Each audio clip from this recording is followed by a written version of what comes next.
All right, guys, so we're back for another Documenting the Journey. This is episode 7, I believe.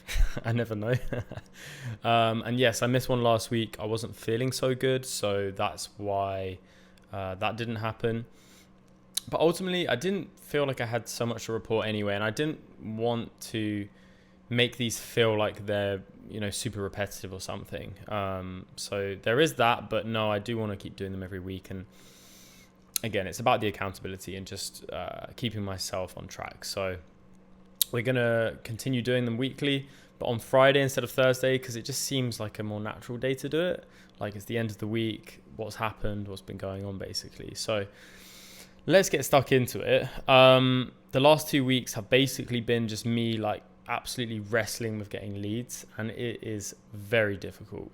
Honestly, I've just been focusing my time in the wrong areas, literally. In the previous episodes, you probably heard me talking about like getting the Notion set up. So, I have like a very clear idea of what I'm going to be doing, how I'm going to do it, the systems, and like collating all my knowledge and how like the systems will go and how things will run. And it's just like ultimately the hardest part is the sales, at least for me. So I'm just trying to think about how I can do that better. So I'll tell you what I've been doing so far. I've mainly been using Twitter as a growth tool. So basically been like using a few different tools with Twitter to increase the followers, which most people I know will say is like a vanity metric or something, but ultimately it's actually just increasing like my reputation in the space, which is a good thing. And from there, I am getting people who are building ecom brands noticing me, especially when I'm posting like the CRO tips, which is a good thing ultimately. And there have been some calls scheduled because of that as well. So I know that I'm on the right path in some way, but I'm also not sure whether it's as effective as I want it to be for the amount of work that I'm putting in. If that makes sense. The thing that I've been doing as well, which is nice, is in Notion, every single day I've got like a thing that I have to fill out. It's kind of ties into lifestyle as well, but it's like, how many leads did I get today? How many did I contact? How many contacted me back? And how many did I close for calls? And how many did I close on the calls? And so doing that has really shown me as well, like maybe how little I'm doing. Or not little, I'm doing quite a lot, but it's just not enough, right? So that's been quite helpful just to see day by day, like, oh, okay, I need to be doing this amount and try and hit those targets daily, which is proving difficult, but it's a good challenge, and I like a challenge, so that's nice. But I have been thinking about paid advertising. I did run a few like paid ads on Twitter just to see what would happen, just on like the CRO tip tweets, I think mainly. There might have been something else as well, but I think it was mainly those, and it worked quite well. Definitely got some more follows from like people who are, doing well in the space. And ultimately, I think it is about awareness at the start, and that's why everything is quite slow. It's like people need to be aware of you, and then when they're aware of you, they will refer people to you, or they'll use you themselves, right? So it's just a bit of a slow process, I think, getting started and getting things rolling. So I'll be completely transparent. I have one new client. Well, they're not new. They were already a company that I was working for before, but they want this new service. So we're going to start that up with them. And then I have 2 very, very warm leads who I've already had calls with, but they're just trying to manage their cash flow and things right now. So they want to work with us, but like just not yet, but possibly very soon, like in the next month or 2 months. So that's a pattern that I'm seeing. And I think I'm seeing that pattern because generally e-com, most people know, is slower in the summer. People get way less sales. I think it's generally due to the holiday seasons being at the end of the year and the start of the year rather than in the middle.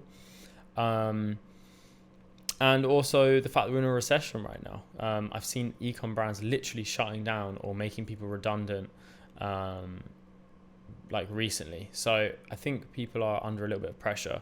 So I've also been thinking like, okay, well, that obviously sucks, but how can I position myself to be a cost that is, is necessary in these times. And it is like, if you have a better conversion rate optimization service like working with you, or if you don't have one at all, just like getting one, ultimately it's going to increase your profits, and hopefully your margins as well. So that's sort of the angle that I'm trying to spin on things. So we'll see how I'm going to do that. I've got a few ideas in the pipeline using content, media, and some graphics and stuff. So yeah, we'll see how that goes. And then I've got to be thinking about other channels as well, like paid Google ads, for example. That's a different way of doing it, rather than just kind of like doing this cold outreach, which, to be honest, takes up a lot of my time. I have been thinking about automating it or hiring someone to do it for me, because it is pretty slow and it takes a big chunk out of my day, which I could be using for other things.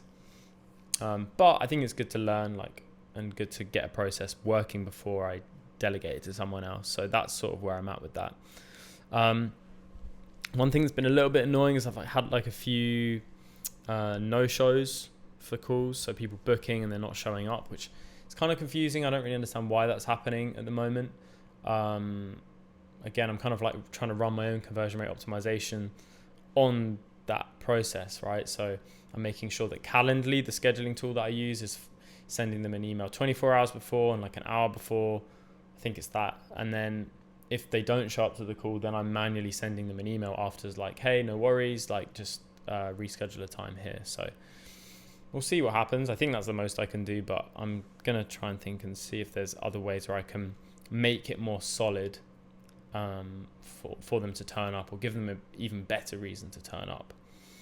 Because what I have been doing is, in the cold outreach, I've been giving these people free AI heat maps. So we use artificial intelligence in Transcend, for those who don't know, to predict where user attention is likely to be falling on the page without having to run any paid ad spend to the site, which is really cool and useful.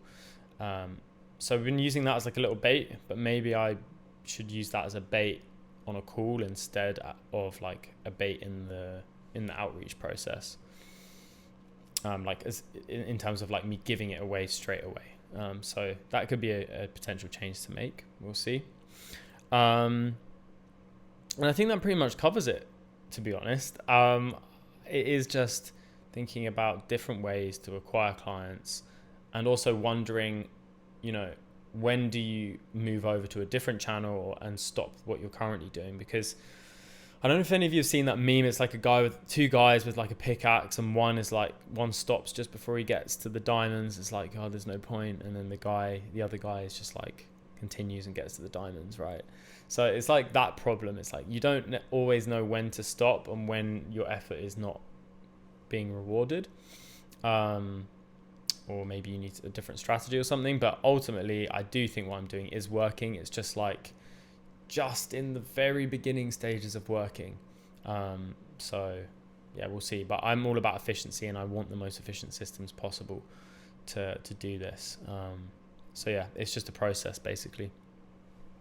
So in terms of the life update, apart from being ill, which has been really annoying, I've just basically been focusing on finances and health. Like, of course, we're in a recession right now, and personally, like, I'm quite excited about that. Not excited, that probably sounds a bit wrong, but personally, I do think they're really great opportunities if you've set yourself up right. Because if you've got like a cash flow business, then you can buy assets as they're going down in a recession. Dollar cost averaging every month in a bear market is a very good thing to be doing. And then, of course, when things eventually do turn around, hopefully they do, usually they do, and if we look back at history, it's a really great time to build wealth, basically. So I'm really looking at that right now. And just, to be honest, I'm probably too heavy in like assets and stocks and ETFs and all that kind of stuff, and not heavy enough in cash, to be honest. But I don't know, I'm kind of just like, I always think like when you're young, you should be high risk with your investments, and then as you get older, you should get more conservative. So, for example, I don't know how many of you invest in like funds and things like that, but if you invest in funds, usually when you're younger, you should be investing in accumulation funds, right? So that's like when you invest in a fund, and when you get a profit from that, it just automatically buys more of the shares in that fund. rather than income. So if you just invest in the income version of that fund, it will just pay you out in currency, right? Which you don't really want, because you just want your investment to compound when you're young, and then as you get older you need the money more because you're probably retired or stopping working or something, and so you go for like income-based funds. So yeah, I don't know, maybe that's useful to some of you out there, who knows. So yeah, it's all about accumulation funds really, and just buying all the way down. You never know when the bottom is, so there's no point in trying to like time it effectively. And then yeah, the other thing is just like, I was kind of thinking about, why have I gotten ill? Because excuse me, because I often find that I get ill when I'm stressed, right? Or more likely to. So I'm just like, maybe I am working too much or not efficiently enough, which is probably more accurate. The latter's more accurate. So, you know, again, I talk about it all the fucking time, I know, but like, it's about balance and just enjoying life a bit more, right? So just taking like a day out of the week just to be like, do you know what? I'm just going to enjoy what I've created and what I've earned, because ultimately I deserve it. And that's something I'm just implementing much more now. Like for example, this week I've implemented that quite a lot, which is, it's nice, and I'm still getting stuff done because I'm measuring, as I said before, in Notion, everything that I need to do and the goals that I want to hit. So it's kind of like, as long as I hit those goals, hit those targets for the day, I don't feel guilty about going to do other things that are just fun and not work related, right? So that's nice. Another thing is like just focusing in on the gym. I think I've spoken about this before, but not specifically. So I'm increasing my meals now, so more calories effectively, and basically doing everything I can do, which is like not PEDs, but still supplements, right? So essential amino acids, creatine, fast absorption carbohydrates, ZMA, which is like zinc, magnesium, vitamin D, even vitamin D loading, which is some interesting studies on that. So yeah, just getting all of that nutrition like super optimized, because I'm going to need it. Because I tell you, my personal trainer, he's been really making me work hard. And so when that happens, when I ask for him to push me a little bit more, I get more tired. I need to nap in the day sometimes. I need to eat more. And of course that chips away at other aspects of life. So you've got to be a bit careful about how to do that, and just making sure that you're doing everything you can to maintain, and hopefully just like optimize basically. So I think that's everything. Just looking at my notes down here. Don't know if you can see. If I'm looking down, it's just because I've been looking at my computer. I don't know if you can see that. Not really. I've just been thinking about kind of what I want to do and like for the rest of the year really. And I think it is basically just get my head down, enjoy life here as much as possible. Don't really want to travel, but thinking about next year doing a little stint in Asia, but still working hard, of course, because I just need to see that part of the world, you know. I kind of understand like Latin culture, so I'm not massive on like South America. I've traveled most of Europe and it's great, but I've done it. Done bits of North Africa, but not any lower than that. So, you know, I think Asia's kind of the next, it seems like the next kind of logical thing to explore. And then there's loads of Asia to explore. So yeah, really want to do that, but that's probably more next year. But still, it's just nice to have these things to like look towards, look forward to, right? So that's why I'm thinking about that too. So yeah, I think that's everything. Wrap it up there. Thanks for watching, guys. If you liked it, please like and subscribe. And yeah, see you in the next one. Peace.